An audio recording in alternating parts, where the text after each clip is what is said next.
Hello, all. I'm Scott. There's also JT, Rob, and Ryan. And welcome to Tales from the Film Set on Spanglish World Network, Zingo TV, channel 250. Make sure to rate and leave a comment when you download the Zingo TV app. The app is free. Zingo TV is also available on the Google Chromecast, Amazon Fire, Fire Sticks, Roku Sticks, and all smart TVs 2016 and forward.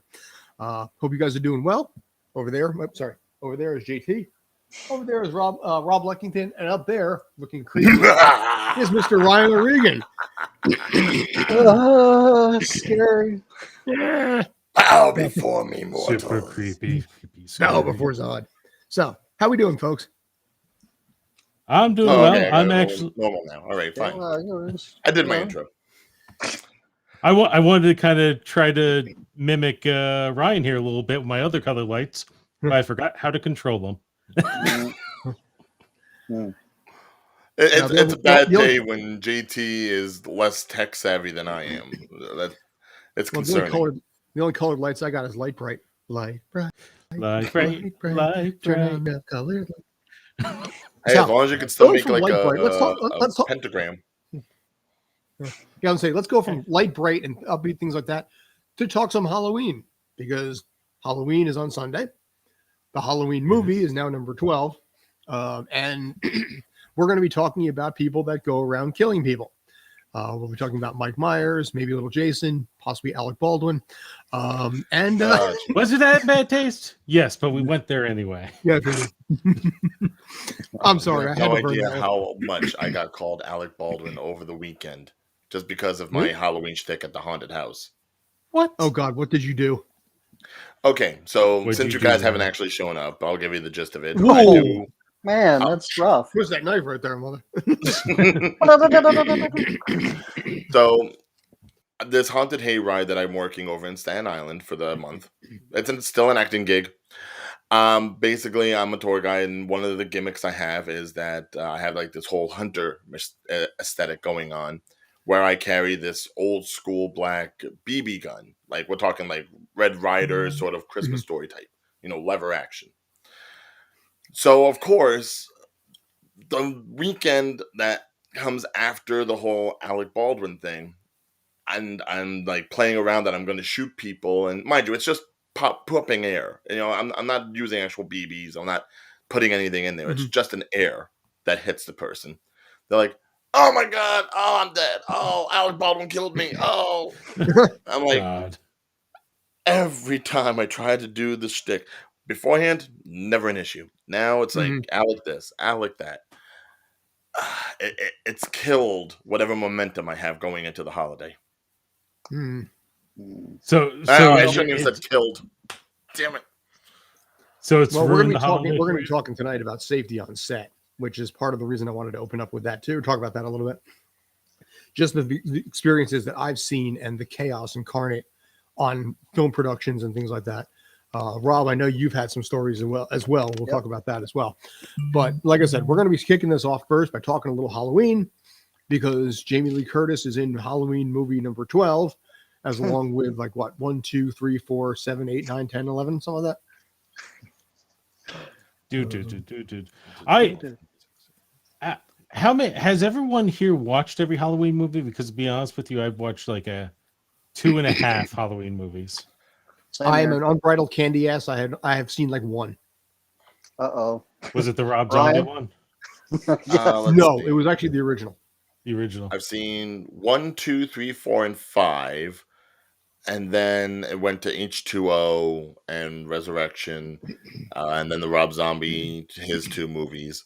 So there's a couple I haven't seen, but those are less incidental. Well, I mean, in this case, yeah, okay. No, I'm sorry. Go ahead. Yeah. We've thrown you completely off, Scott. You totally have. You don't know where to go. Well, just to remind everyone from last week, Scott doesn't do horror. So yeah, Scott's a win. So it seems like it's all you, Ryan. Oh yeah, no. Lay all the horror on me just because I have the moody aesthetic. Well, if the light shines. Well, in this case, Halloween. Ryan, what is it? Tell us a little bit about it. Well, while it wasn't supposed to necessarily be the story of Michael Myers, even though that's how it started, it is essentially the granddaddy of the slasher flick. So Mike Myers, and then you have Laurie Strode, who was in the first two movies, and then wasn't really necessary and was actually killed off in the movies already prior to anything else. Basically, Mike Myers is just an entity in a William Shatner mask who goes around killing people for one reason or another, mostly because he can. He's not exactly supposed to be supernatural like Jason Voorhees or Freddy Krueger. He's just supposed to be the evil and the darkness that lives amongst all men, personified. And then they had 9 movies. Yes. Yes. Because he was a great escape artist, I guess. Although technically third had nothing to do with him. No, it did not. But he never time traveled, though. He was not in the 25th century. No. Teleportation is different. That's an old horror shtick. He never went to Manhattan, though. I mean... No. He liked to stay out there in like the Midwest if he could. Yeah. Only He was a good old boy slasher. Not one of them city slicker types. Never made Never it made no it no harm. harm. By the I way, had a really wait. I should actually put my regular camera back on. I had a really bad idea for a horror film years ago, and I can't do it at this point. But one of the few Halloween movies I actually watched was Halloween Resurrection, where he goes back to his house to kill anyone who comes in his house. So it's like, wouldn't it be a great idea to have Ash from the Evil Dead buy that house? And he doesn't care. It's just that's his home now, and he's going to fix it up. And Michael Myers is just the nuisance that's there. Well, what if Michael Myers ended up in Amityville? So Well, but I mean, like with his house, Michael Myers' house is his house. Amityville is a entirely different home. yeah, but I'm saying Literally. basically you put Michael Myers up against Amityville Horror, but not the Ryan Reynolds one. I know some horror. But what's that? We lost you there for a second, like mid sentence. Okay. No, Well, I was gonna say, he's trying to build up a certain amount of horror cred by saying Un peu, très un peu. But I was Yeah. going to say, I'm saying Amityville Horror, but not the Ryan Reynolds one. Well, hopefully not the 3D one either. Oh yeah, there was that too, wasn't there? Yeah. Yeah. Because that was a thing back then. Yeah, that. Jaws 3D, Amityville 3D. Ah. Don't even get me started on Freddy's Dead: The Last Nightmare, or Final Nightmare, or whatever the hell that movie was. Ugh. Freddy versus Jason, Freddy versus Jason versus Alien versus Predator versus Batman, because Batman actually fucked Predator once. It feels like they tried to do that a whole bunch of movies, and the only ones they ever came out with were Freddy and Jason and Alien and Predator, and then they could never do it again. But at And least Godzilla- Alien and Predator got a Godzilla and sequel. Kong, but again, I'll say also you got Dracula and Frankenstein. I think there was a Dracula and the Wolfman, or at least a Frankenstein and the Wolfman. Yeah, I was gonna say Bela Lugosi once played the Frankenstein monster towards the end of his career, prior to Ed course. Wood stuff. And then you got Abbott and Costello meet Frankenstein, that also has the I Wolfman. was That One of also my has the faves. Dracula. One of my faves. Also has the Invisible Man. Voiced by Vincent Price. Yes, yes. right. He made the cameo at the end of the movie, I believe, in the canoe. Yes. Yeah. It is the mother of all turducken horror movie combos. But like I said, you got pretty much the entire cast back in. So respect on that. But as far So as you do know Halloween, some horror. I'm so happy. what's that? Oh, the fact that you know. Oh yeah, dude, I know. I mean, listen, it's not my genre, but that doesn't mean I don't know it. I mean, for God's sakes, none of you here, only me, have slept at Crystal Lake. I've slept at the real Crystal Lake. Yeah, I've How do seen you the know I tours. I just haven't had the opportunity. when I was a Boy Scout, it was at Nobi Bosco in West Jersey, and they used to take all the, it's called short for North Bergen Boy Scouts. So we used to go out there once, maybe twice a year, and we would sleep in the cabins themselves because it was a regular Boy Scout camp. When you're 12 years old, you're going up there on a Friday the 13th, and your scoutmaster is using a chainsaw outside. It sets a certain tone, but It surely does. yeah. Which the whole chainsaw thing always killed me when it comes to like It killed scary you? things, because it's like They I, do I, do I that. understand the Texas Chainsaw Massacre. I understand that. That was the whole thing with Leatherface. But then I see like horror places like haunted houses and themed attractions. They all try to use the chainsaw. Mhm. No one else really used the chainsaw except Leatherface. And mind you, it's not exactly the scariest thing because obviously it's not going to have a chain on it when you're approaching Mhm. it, and you can hear it from a mile away. It's not a knife. It's not a gun that you have to go ahead and like pretty much get close up to the person. You're kind of It giving pretty away much your gives position. itself Right, away. right. I have never understood the chainsaw. Yeah, you are kind of giving away your position with that. Well, with the Texas Chainsaw Massacre, that was based on a true story. So I don't know Right. though. Was the chainsaw actually used Hmm. in the real life? I don't know. Was that based on Ed Gein as well?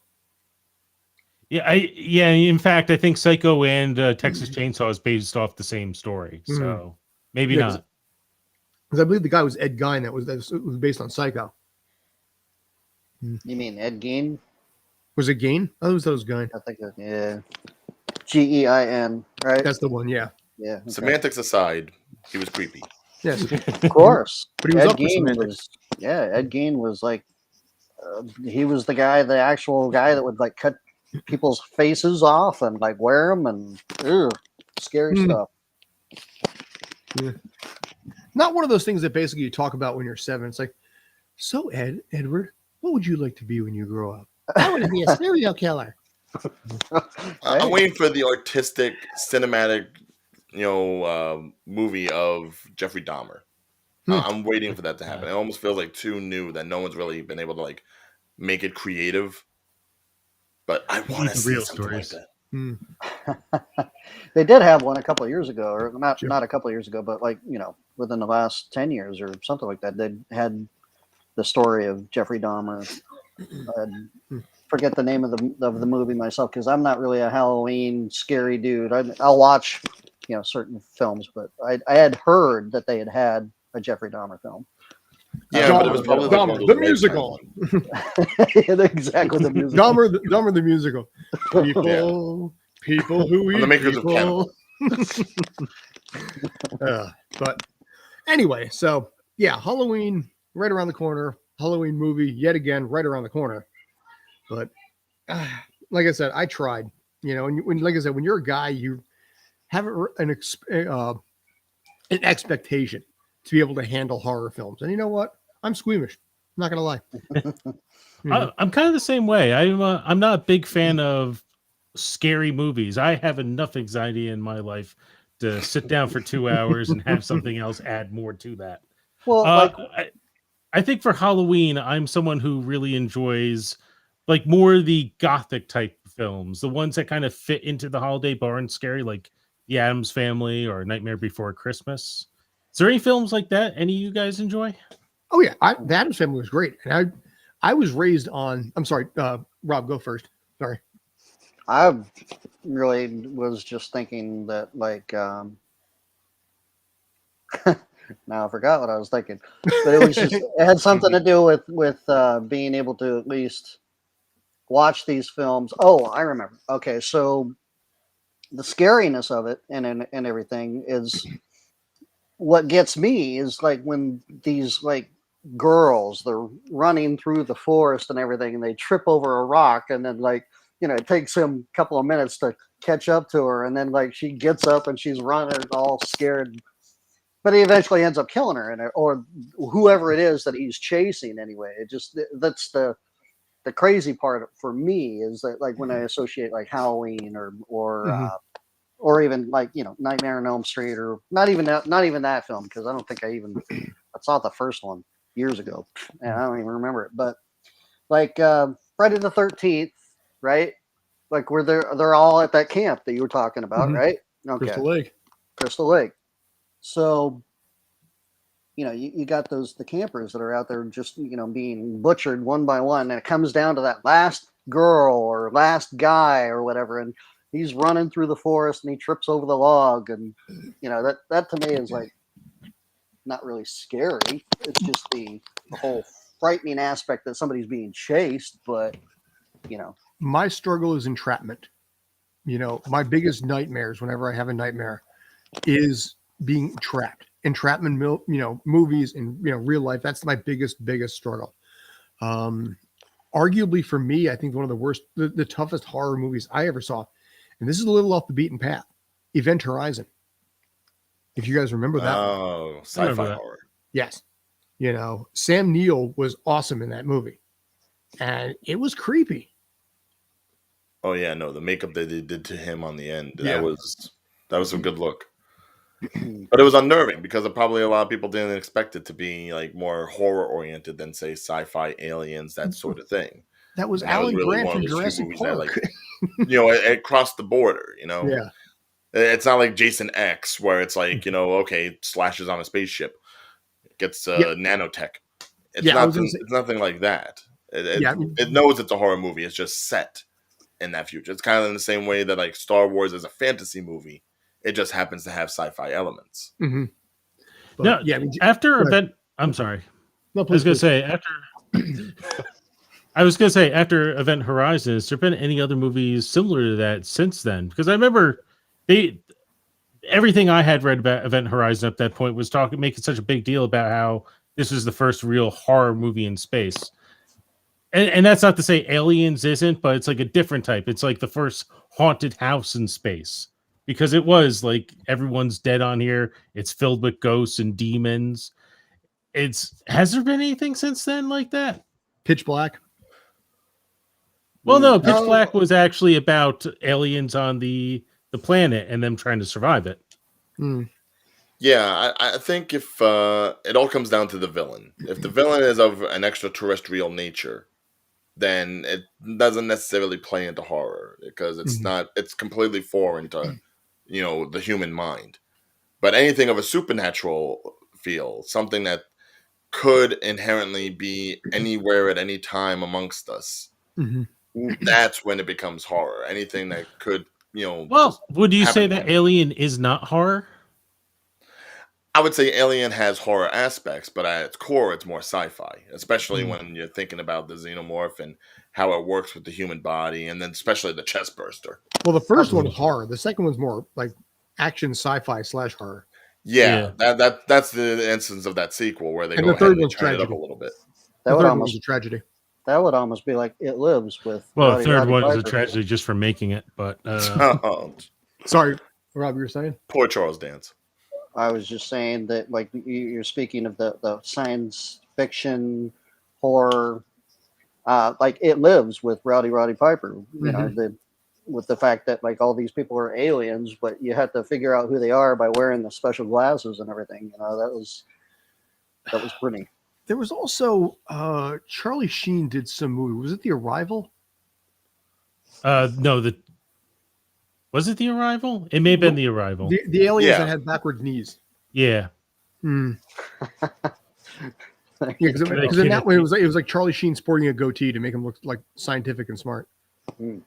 I only remember the end of that movie where like one of his best friends or his allies turns out to be one of the aliens and then morphs in front of him. Yeah, it was the little kid that he hung out with for the entire movie, like his protege. It's like, you go tell them. You tell them. You tell them that I know. I would say probably the only one that is like Event Horizon that probably doesn't get thrown into that mix too often is The Thing. 1980s The Thing. 1951, the thing. That was one I was raised on. I was raised on the black and white one. Well, I'm talking about the one that had like the incredible visual effects. Well, the first one scared the snot out of me too. The black and white one when I was like 8 or 9 years old. I can't get behind the black and white stuff. That was a whole generation ago where people were more easily scared. I mean, they were scared just in case someone was a communist. I need something a little bit more visceral. That's just the Twilight generation Zone gap was great there. for that too. But I gotta say though, we started this conversation with Halloween. We mentioned They Lived. Now we're talking about The Thing.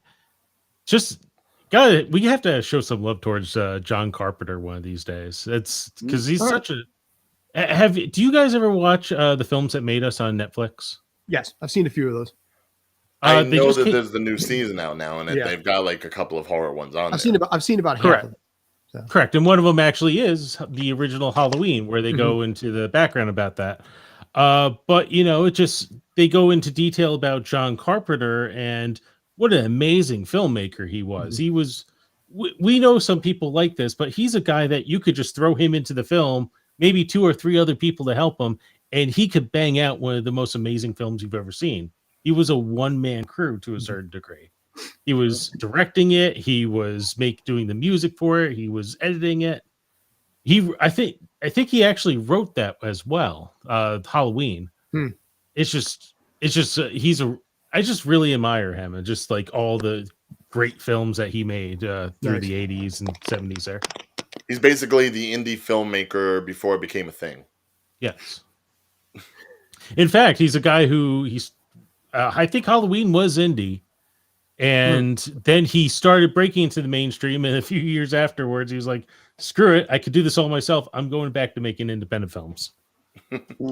Unfortunately, I don't think he's made too many since then, but he is getting up there in age. Hey, when you can live off the residuals, why bother? Exactly. True. But even if you go back to the 70s when you had like there was a Dracula versus Sam Sherman stuff. You remember his stuff, which was really kind of like low budget horror. Was that the Dracula that had Christopher Lee in it, or no? That's actually after that. So, Okay. There's been so many Draculas. God. Oh my God, yeah. Too many. Well, when something's free to use, you use it. Yeah, exactly. I love everyone who's now using Thor because they realize, oh, it's not a Marvel character. He's actually someone we could put in our movies. I'm waiting for the fact that until DC starts adding in the gods, because technically they exist in DC Comics too, just not to that degree. No, I don't think they use the North gods. They always use the Greek mythology gods like Hercules and Zeus. Oh, don't get started with Hercules, because they're already talking about putting Hercules in the MCU. Really? Really trying to lean in on the whole, he just is gay. He loves everybody. He's bi, so they want to make him inclusive in one of the series. I think there's talk about him being utilized in either the She-Hulk television series or possibly the World War Hulk movie that they are developing.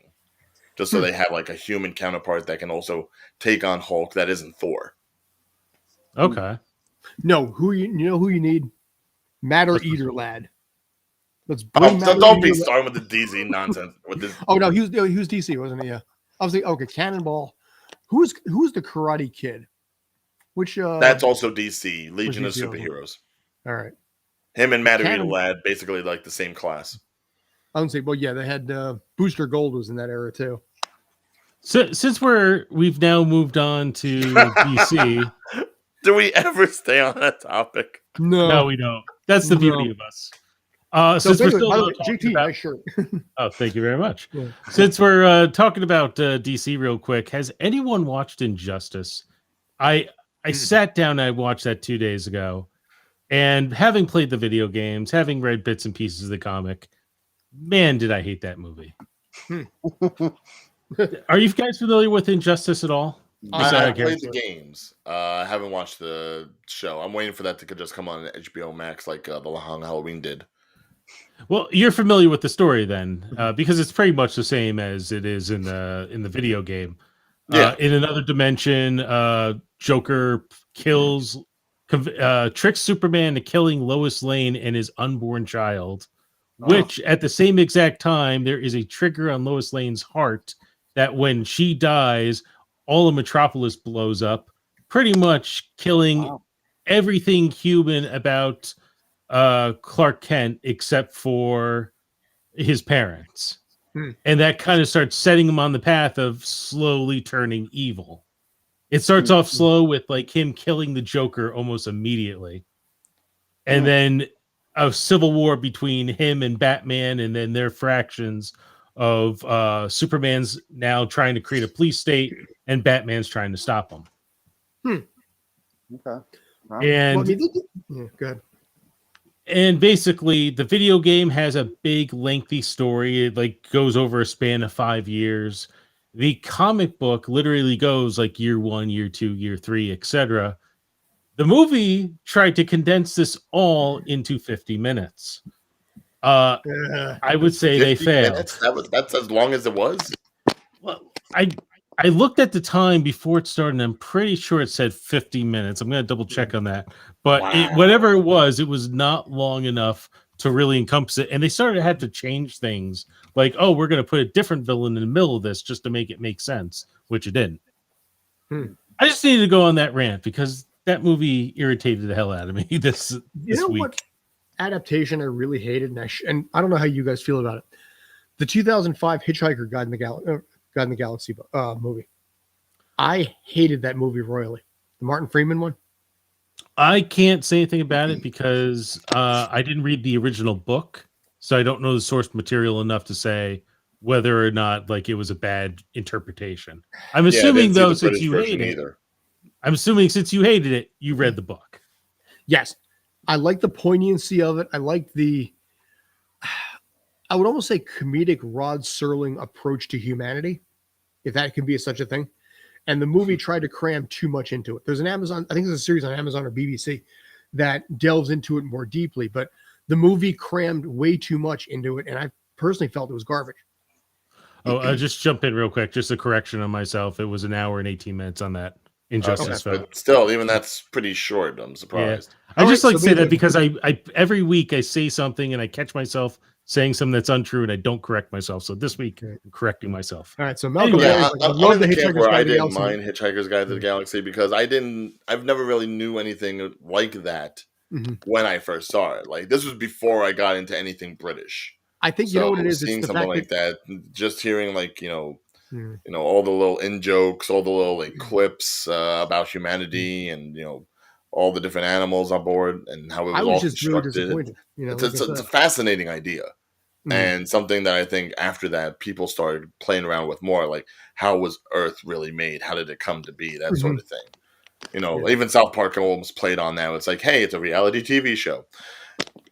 Well, honestly, when you look at this planet and even this country, could you really say otherwise?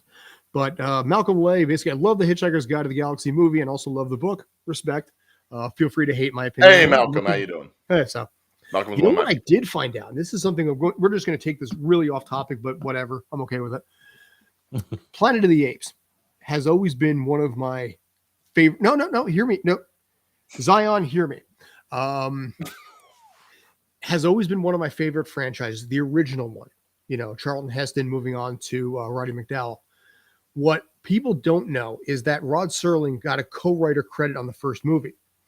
What people also don't know is that his version that he wrote was a much darker version than the final version that we got with Charlton Heston. And I got the chance to actually read that because some people turned it into a graphic novel, and I got to see his version of what Planet of the Apes would have been like had they taken his entire script. And yeah, it's creepy. Very creepy. I'm not going to give away too much. So of the Planet of the Apes movies that we've gotten, like the first movies, which one comes closest to the script? The Heston one, the Tim Burton one, or the Andy Serkis one? It's all the first. He co-wrote the script for the first one in 1968, the Charlton Heston first movie. Right, so, but I'm saying of those three iterations, what comes closest to the story that you read? Far and away the first one. In this case, it was closest to the. Yeah, no, not the reboots, not the Tim Burton or the other ones.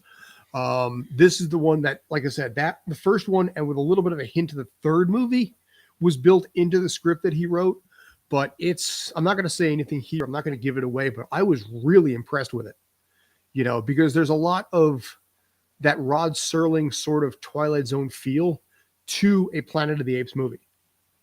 And I thought it was really, I was hooked. I really enjoyed reading this. He takes off his mask and finds that they're all monkeys. Well, he realizes that obviously early on and everything like that, but it's his reaction to that. There's also a little bit of, what was the movie? What was the book? Aldous Huxley, the one that he wrote. Rat Afraid that doesn't ring a bell. Yeah, who's got IMDb up? I did. I don't now. Yeah, Brave New World. It had a little bit of that too in there. Okay. So, but yeah, if you get the chance to do it, do it. It will hook you in very quickly. All right. It's, I would like I read it. said, I it's would read darker. it. What's that? I would read it. Sure. Yeah. I mean, I think anytime you can take something that's like classic and put a darker spin on it, Mhm. you automatically make it intriguing because Yeah. then you're pretty much saying, okay, they worked within the boundaries that they had at the time. Now let's go even further. It's kind of like been the idea that they've had with Batman almost. Mhm. You know, every iteration is always like trying to push the envelope a little bit more as to what they can actually do with the character. Well, I was I'd going like to see that with horror movies, but unfortunately, they keep going back to the same old stupid tropes like they did in Halloween Kills, which, oh my god, the people have had like so dumb, so dumb. Are they out of a Geico commercial? Oh, I'm sorry. When you're shooting somebody, and sorry, this is spoilery. When you're shooting somebody, and they are in the car, driver's seat, and they hit your hand that has the gun, and you turn the gun on yourself and shoot yourself in the neck, you're an idiot. I'll go with that. So a lot of dumb things with guns have happened recently. Yeah, I was Yes. gonna say, Listen. there's the segue. Segue. The segue. Yeah. But yes, the more we hear about this, the worse it gets. But JT, if you want to roll with it, since you very, very smoothly made that transition. I think. Well, I guess before I go on, has anyone really been keeping up with the story? Because I probably read the original article or two. I'm Rob, pretty you up said to you've date. been keeping up with it? Yeah, no, I've been kind of paying attention to it. I know that, like, as far as the family's concerned, they don't really put sort of any kind of blame. Well, Rob, before you go into a little that, can you just give like a little background for anyone who doesn't know what's going on? Okay. I'm sure they So- do, but So, really, as far as what had happened, they're on a movie set, and because of the fact that they were using, guns in the film, it was in between takes, and Alec Baldwin had a gun, was a prop gun that Then, supposedly had like blanks in it. There was an actual bullet in the chamber that fired, injured the director, and killed the cinematographer. So Mhm. that's the gist of what had happened. So there are other complications as far as what I had heard, as far as the safety concerns from the people that were involved on the set, like as far as the production assistants and people like that. Some people actually walked off set because of those safety concerns. Mhm. But yeah, I mean, it was totally an accident. well, there's now some debate on that because the latest thing is that apparently some of the crew were using the guns to go, what is it the term? Plunking, I think they call it, where they were actually putting live ammo into the guns and shooting it off on cans, like you usually see in movies. And that is how you ended up with a hot gun in Alec Baldwin's hand as opposed to a cold one. Right. Okay. but correct me if I'm wrong. That's not permitted on any official film set, correct? No. But the Not stuff officially, no. that I've seen on official film sets, here's what I find. The bigger the production, the more secure they generally are with safety. Gotham was phenomenal with that. The armorer, by his own admission, had over 1 million rounds of experience fired. So you're dealing with somebody who had copious amounts of training and experience. And before every take, he would say this, this is basically, the blank that's going to be going in. This is what's going in. This is how it's going to go. And then as soon as it was done, he would empty it. He would show everything step by step to everyone to make sure it was clear. Now, on the other side of the fence, and I'll get to something with me and Rob in a minute, but there have been cases that I've seen people that they had, one example, they had a woman with blanks, and she didn't seem to understand the concept that blanks are dangerous. So when the gun didn't fire, which it turned out the safety was on fine, but when the gun didn't fire, she started being like, can somebody help? Can you help me with this? Can you help me? And all of us are just scrambling because the gun is that close. with Right. freaking blanks, and she doesn't understand. She's like, can somebody help me with this? And this legit happened on a SAG project. I'm not going to mention the name, but there were people who were on TV shows as leads of TV shows that didn't last long, but you guys would probably know what they were. I've seen cases on that production as well. As a great example, we shot 3 days inside of a church, and it was, hollow like a regular church is. The guy who was brought in for the gun prop itself was like, okay, this is what's going to happen. By the way, he left. He was only there for a certain amount of time, and they just started to do some shit. Screw it. Do some stuff. Sorry about that. Do some stuff without him with the guns themselves, but that's another problem. But he's like, okay, basically, this is the gun here. This is the blank. This is what it's going to sound like. Bam! And he just shot it right into the ground, right next to him, inside of a church with no alert to anybody about what this is going to sound like, including the sound department. Ooh. So, Oh. yeah. And as a result, it was it was the most brutal, worst experience on a film set I have ever had. And I've been in my underwear in a sub 40-degree basement, inside an iron cage for 10 hours straight. This was worse than this production. And it was something that, like I said, the stuff that I've seen, it would not surprise me in the least, because lower the budget, a lot of times, the more likely they are to try and cut corners, relegate, take back safety a little bit in certain cases. Now, I can't verify the whole thing when it came to, shooting the cans and all that. But when you have a very tight, like say 28-day schedule, which a lot of indies end up having typically, you have to get a lot done in a short amount of time. And you don't typically have a budget to go over that 28-day period. So sometimes corners are cut. This does not surprise me in the least. This is the one you guys heard about. This is not the only one I guarantee it's ever happened. Yeah, it's kind of like you hear about the main thing when someone actually is affected, but you never hear about all the close calls. And I think the bigger conversation that some people have been having is, why is this still a thing? Mm-hmm. I mean, Sure. where we are with technology and advancements in CGI and everything, why are we still resorting to a more archaic method of having to make sure that there are blanks in a real gun or a prop gun, and it has to be fired on set? Because why? Realism? Yeah. I mean, Well, like anyone's getting shot. Overconfidence. Well, no. There is a few things that I think with a gun, with a prop gun, you can get out of it firing a blank that you won't from putting like a CGI flash on there. There's a movement to holding the gun. There's True. certain The kickback. Yeah.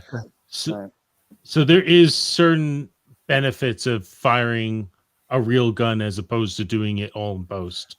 But I think the question is, for the amount of times that you would see like a gun being shot and it's supposed to have like an impact on the scene, how often is it necessary that it be that real?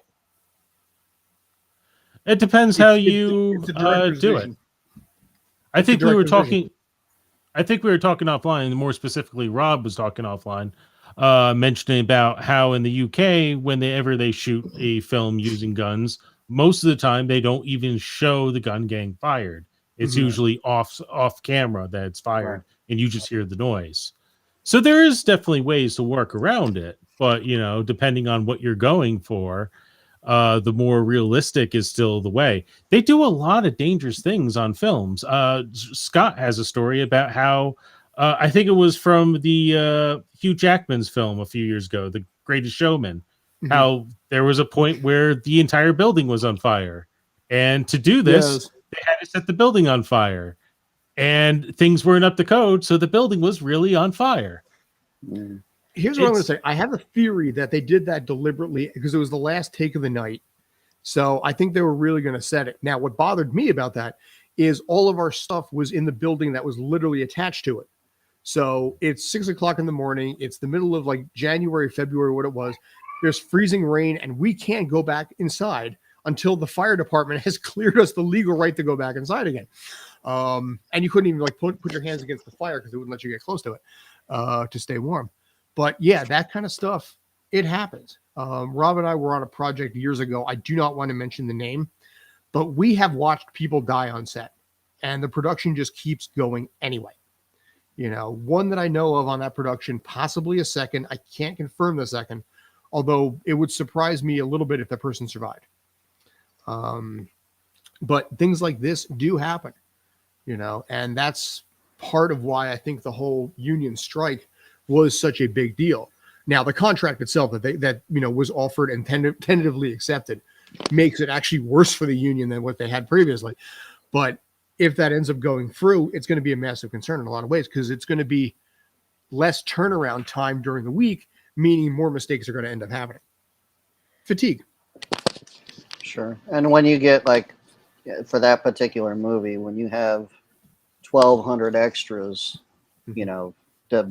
to bring in to make that scene look as big as it is, kind of thing, I don't want to say the immaturity, but the knowledge when it comes to, being in a position such as that, you want to, like, pay attention. You want to know what's going on. But like I said, with 1,200 extras, you're going to get people that really don't understand, don't know, and there could be conflicts, kind of thing. I mean, you never know what could happen. I've had background people point guns at me on set because they hand out prop guns and they think it's funny to point it. That's very unnerving. Now, for me, just a little quick backstory. I fired my literal first memory of my childhood is at barely 3 years old, and I was shooting a gun. My father held a .22 rifle. I fired it. I have been around guns literally my entire life. And the first rule is you treat every gun as if it's loaded. The prop guns, I treat them that way. When they give me a prop gun on set, the way I hold it and the way I actually do everything with it is very deliberate, because I don't want one single issue going on. When they hand it to me, I say thank you. There's a big thing where basically if you hand off something, you say thank you, they say you're welcome. It's polite, fine. But it's also designed so when you say thank you, it's also code to say you have it, and you're welcome is code they're letting go. So this is the kind of stuff that happens. So there's no mistakes and nothing goes south. So what happened on Rust with Alec Baldwin and everything that happened there does not surprise me in the least, because a lot of issues end up happening that are just shirked like anything. How often do you hear about one thing that happened and you're like, dude, I saw this happen 100 times beforehand. I'm just surprised it took that long for anybody to notice it. Everybody at their job can tell a story like that. This is the story at this job. Sure. Yeah. Definitely. Still, I would still question why even live ammunition was anywhere allowed towards the set. Dude, I don't know. I think we all do. Yeah, that one. If you're right about the plunking, like that's fine about guns. I know that even like blanks can have injury because it's still gunpowder, it's still smoke, it's still stuff like that. Isn't you there put a it up to someone close enough, it'll The injure Crow. somebody. The Crow, Brandon Lee. But there is no excuse for there to be live ammo anywhere near that. I don't care if it was plunking or whatever. There's no excuse for that. Yeah.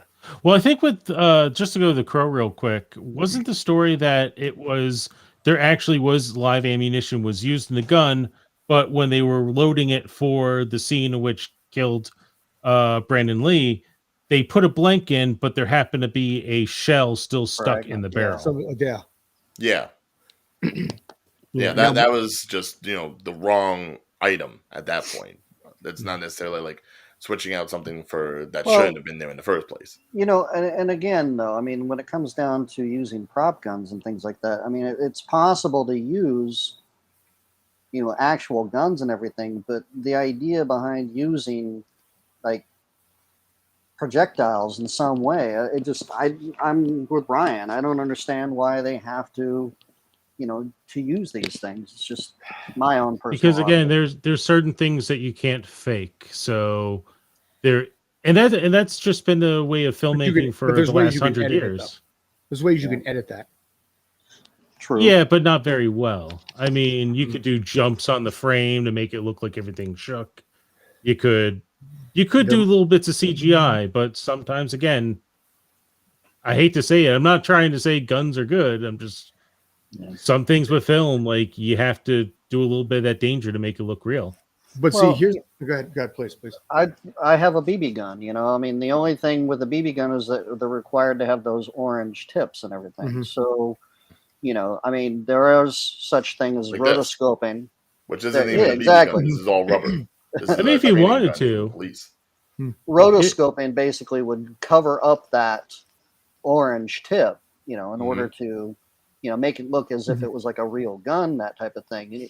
I mean, But you get what I'm anything- saying with that. You get what I'm saying, why that's not always doable. Yeah, I can actually, there's tons of videos out there showing where they rotoscoped a flare on there. It basically, it still looks fake though, because it looks like they're just holding the guns in place. with the kickback and things like that. I mean, if you're using like a BB gun for that matter, you could actually still feel that jerk. Mhm. I mean, it's, Uh-huh. but Well, yeah, to like- add, Like to add Rob in- was saying when I was telling about the rifle, even though there's still like a little puff of air only, there's still a kick from it. You still feel something. I've actually had to wrap it in blue tape while I'm there, so that this way people don't think it's real. I mean, you could build because you build so many different props for a film. You could probably build specialized guns, sort of like with a rumble pack built in, so that when you pull the trigger, it gives a jerk That'd be that good. is realistic. That might Sure. be the next But- step. But they got to come up with something, man, because I mean, if so many of these accidents are happening and yet they're not getting reported, but you only hear about the high profile ones, I mean, that's not good. So they Huh. need to at least come up with Yeah. some kind of a, No, a setup. and you get the same solution you got from 30 years ago. Was Brendan Lee died, and then we got super safe about guns, and 30 years passed by, and people kind of People forgot got about it. waxed. And The here novelty we are wore again. off, yeah. Yeah. Yeah, same thing will probably happen here, where it's going to be a lot more protective, a lot more secure, and then at that point, once we forget about it because we're so focused on whatever that thing is in that moment, everything will get lax. It'll go back to normal again, and this happens again, and everybody will be like, oh, what a tragedy. Yeah. History repeats itself. Mandates. Yeah. That's- But see what happens in this case. But it doesn't, like I said, it doesn't surprise me in the least that this happened. I'm just surprised, frankly, it just took this long. I mean, we had that one assistant camera woman, if you remember a few years ago, who was filming on a train track that apparently was supposed to be defunct, but it wasn't. Yes. People were like, "Oh my God, this this is a terrible thing that happened." Life takes over. Yeah. That's the problem with with the industry in general. The whole thing right now is that crew is concerned about safety, and they want to have something documented to say, we are not going to get ourselves killed here. Well, I mean, That was definitely even is. before this. So go Yeah, ahead, I'm as sorry. far as the what's going on with this the contract and things like that with the IATSE, they want to make sure that they're taken care of and not going to be put in harm's way, that kind of thing. I mean, like I said, if a crew had an actual 12-hour day, fine. But there's a TV show that films in New York that runs 6 days a week, and they did again this week. And they wrapped it at 4:30 or 5 o'clock on Saturday, and we're back in again yesterday morning, 7 a.m. Mistakes happen when you have to be on your feet lugging equipment, and you're putting in 80 hours a week like that. Well, that's the thing. There's always going to be human error, regardless of Yeah. what restrictions and what rules you make. So as long as people are involved, there's always going to be a problem. The only way But you can do it is if you take the issue out completely. Other countries, though, for example, actually have shorter hours. There's a reason why they call it French hours, because it's a 10-hour day. They bring their own lunch to work, but they're done in 10 hours. Here, you have days that run 14, 15 hours straight, sometimes longer. And that doesn't include loadout or return. The new program now is that they're trying to push through is a 10-hour turnaround. So if you have a day, like I said, I got to be on set tomorrow. My day starts at 6 a.m. tomorrow. If I run until probably 9 o'clock tomorrow night, which is mathematically possible, they could have a 10-hour turnaround despite being all the way out in Long Island, where they have to be back out there again for 7 a.m. 10 hours, 10-hour turnaround. So 7 a.m. to 10 becomes 8 a.m. to 11. So you're doing these 15-hour days. And by the time you get home, you have to get up and go, get back out again. Well, actually, you had said that the agreement with Yahtzee, is that tentative or is that set in stone now? Because gotta I be would vo- almost it's gotta be imagine that this voted would be on. a talking point Yeah. for renegotiation. It's got to be voted on, but By the members. by the members and the union heads themselves. But everybody is livid because they put all their trust in Matt Loeb to come up with a decent contract. And then he's like, I got you guys 54 hours on the weekend. Woo! So we're doing less hours? No. The system when- works. You know, I remember when I was working in IT, there was a running joke. There was I forget what it was. It was a blog or something. And, somebody called up help desk and said, I'm running out of disk space, for my mail. All right, cool. I gave you 15 gig. So now I got 30. Great. No. And that's the kind of the same thing here where they're getting no turnaround and they're going to run out of gas, especially that one show that I do not want to mention, because there's all sorts of problems where even the cast can't remember their lines and have to use cue cards. So, well, that's why the Great Resignation is going on. Yeah. Oh, yeah. Well, yeah, you posted that on Facebook the other day. So I can't believe Yes, it has I a did. title now. Oh my god. yeah. It's actually existed for a few months, that title, but and we feel in the film industry, and I don't know how much time we got. 4 minutes left. Yeah. If you, I don't know if if you I want to wanna basically go- give your final thoughts on that, please do. Final thoughts is down with the man, down with the system, blah blah blah, something. Rob, yes. But see, then you have to go back to that bit, from Dr. Peter Capaldi's Doctor Who. It's like, once basically, everything's done and you have everything exactly the way you want it, what are we going to do with people like you? Yeah. But yeah, so like I said, Anarchist. we can cover that at another time. But speaking of Doctor Who, the new season starts on Sunday. We did not cover that in this particular one, but we can always cover that next week. It's Jodie Whittaker's last season, not counting the special, and it's only 8 episodes too. I'm not sure exactly where it is because I'm not entirely convinced it's going to be on BBC America. I'm hearing mullings. I need to clarify that it's only available on AMC Plus, which means and it will kill the ratings. Oof.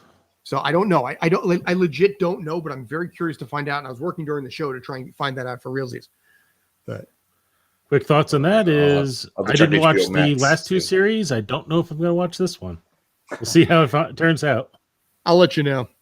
So Ryan, Rob, you got any final thoughts? I'm good, man. I'm just I'm here. I'm happy. Good to be here. All right. Rob is like our laid back stoner panelist who doesn't even smoke. I love it. Ryan, my man. All right. So Mr. Ryan O'Regan, All right. Mr. Right, O'Regan, uh, who's getting more, who's basically becoming more, I'd say brighter and brighter as the show went on. But Which way final is it? thoughts. There we go. We didn't touch on Dune, which Oh yeah. did decent enough to get a sequel, apparently, or part 2, even though it was planned to begin with. And I haven't watched it. I don't know if any of you guys have. It's on the I list. generally don't have the interest to watch it, but then again, I'm not as hardcore of a sci-fi person as some others are. I'm still watching So- One Piece. Right. You will be a while. Yeah, I'm up to So 100. it's one of those episode things where it's like, 130. okay, good. Denis Villeneuve is going to go ahead and continue his passion project. That's completely fine. I can't get behind his form of science fiction personally because it's a little bit too insistent upon itself, if you want me to use a Family Guy phrase.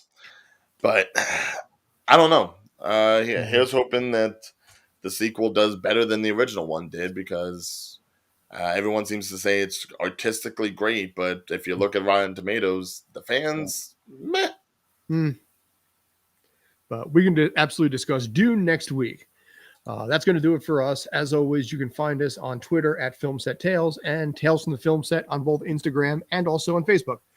For myself, Scott Churchson, Mr. Rob Leckington, Mr. Ryan O'Regan, and also Mr. JT McGuire. This has been Tales from the Film Set. Thanks as always for tuning in. Have a great night. It'd be awesome. Happy Halloween. Bye-bye. Had to do it.